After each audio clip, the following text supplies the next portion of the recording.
eu não conheço há tanto tempo, né, essa festa mexicana. Acho que deve fazer uns 10 anos a primeira vez que escutei falar mais e fui atrás, né? E de fato é uma febre. Estou até aqui na mão, tem um balão, ó, né? Para ter ideia, existe hoje. Eu fui nesses dias em loja de festa. Tem hoje, né, tem todo um preparo para quem quiser fazer uma festa de los Muertos, né? É aí mexicana, então uma comercialização tremenda, né? Então muita gente diz acabou descaracterizando o que seria a festa original. Acho que isso acontece com todos os rituais, né? Assim nós temos tantos rituais que eram religiosos se tornaram profanos e aí vice-versa e acabam sendo, né, estereotipados para facilitar e apropriados de outra maneira para na hora que eles são, né, comercializados, levados para outro lugar. Mas quando eu ouvi falar pelas primeiras vezes desses rituais, eu me senti muito próxima da cultura mexicana. Não sei se porque venho de uma família em que sempre se cultuou muito a memória dos mortos. Nós sempre tivemos rituais familiares de contar as coisas, principalmente daqueles que nós não tínhamos tido contato, e no nosso caso, o meu avô materno e a minha avó paterna, nós não conhecemos, na verdade, nenhum dos meus irmãos, porque a mãe do meu pai morreu antes deles casarem e o pai da minha mãe morreu antes que eles tivessem 1 ano de casamento. Então, nenhum conheceu e nós conhecemos muito bem os outros, né? Que moravam conosco, então não era um casal e moravam conosco e escutamos sempre a memória dos que tinham partido pela voz dos seus cônjuges viúvos e pela memória do meu pai, principalmente a memória da mãe do meu pai. Eu cresci escutando as histórias dela. Nesses dias eu ouvi novamente, inclusive, um poema. Não sei se vocês conhecem o Alan Dias de Castro. Ele tem um canal no YouTube muito legal. Ele é gaúcho e ele tem textos muito bonitos. Tem um texto dele que ele fala da saudade. Acho que eu cheguei a mandar para vocês esse vídeo no ano passado, acho que não mandei esse ano. E ele diz: será que viver é colecionar saudades até deixar? Quando eu ouvi esse poema, eu achei que isso tem tudo a ver com a ideia dos mortos, né? Do elemento da cultura mexicana de preservar a memória.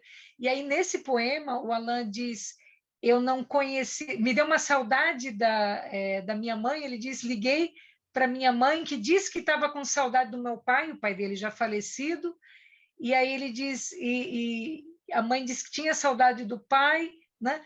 E aí ele lembra que ele não conheceu a avó dele, mas que ele conhecia muito bem a avó dele das histórias que o pai contava, permeados por essa saudade.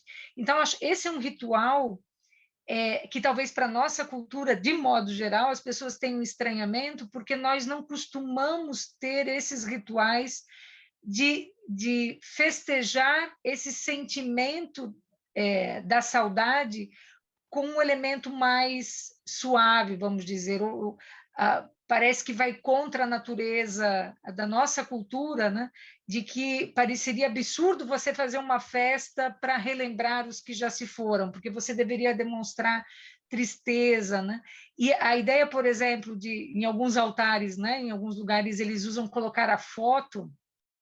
Eu acho que isso é muito interessante porque a foto é um registro da memória, né? E esses rituais de luto, de processamento das perdas, eles são importantes porque eles ajudam a construir efetivamente essa memória coletiva, né? Que é uma memória total. Isso compõe as nossas histórias, a nossa subjetividade e, ao mesmo tempo, compõe a história de todo um grupo.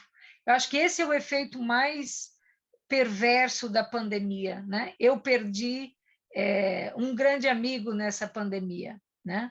E eu não pude ir ao ritual de enterro dele.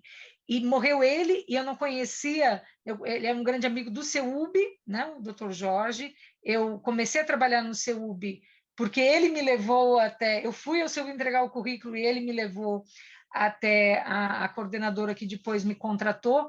Era uma pessoa que eu todos os dias de manhã convivi nesses 20 anos que eu trabalho no CEUB, e que eu não pude ir no ritual, não pude abraçar o filho dele, não pude dizer para os netos dele quanto eu gostava dele. E essa família perdeu o pai e a mãe. O Jorge faleceu e a mulher dele também faleceu, e no momento em que a pandemia nem permitia velório, né? Então, a gente vê que se quebra durante a pandemia esse ritual do relembrar, né? O ato a importância de você relembrar essa pessoa. A memória é muito fugaz, né? As pessoas logo esquecem. Acho que o Fred vai lembrar, há 6 anos atrás, né, Fred? Vai fazer 6 anos agora, em mês de novembro. Nós dois fomos no enterro de uma amiga nossa. Lembras da Heloísa? Se passou, me pegou e nós fomos. Claro. Quando a gente veio de lá, lembra que a gente ainda falou, nossa, precisava ter um lugar que a gente colocasse lá uma placa com o nome, porque as pessoas vão esquecer. E assim, nós todos lembramos, temos bons amigos, mas as gerações que vêm não vão lembrar. E isso é uma perda individualizada. Na pandemia, é um luto coletivo, mas cada pessoa é única, né? Isso que a gente fala, a estatística ela é assombrosa, mas é uma dor de cada um. E a gente vê famílias perdendo entes todos ao mesmo tempo, né? Teve gente que perdeu pai, mãe, irmão, né?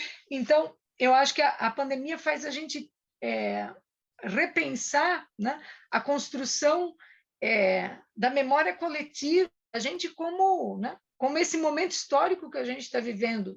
Nitidamente, a noção de tempo aqui nesses 2 anos, ela é demarcada por esse sofrimento que a gente vê que para nós a gente espera esteja, né, no momento de aliviar, mas a gente vê tantos países, como a Aline falou, que não tem expectativa, né? Não tem, a vacina não chegou, né? E que parece que o sofrimento deles acaba invisibilizado.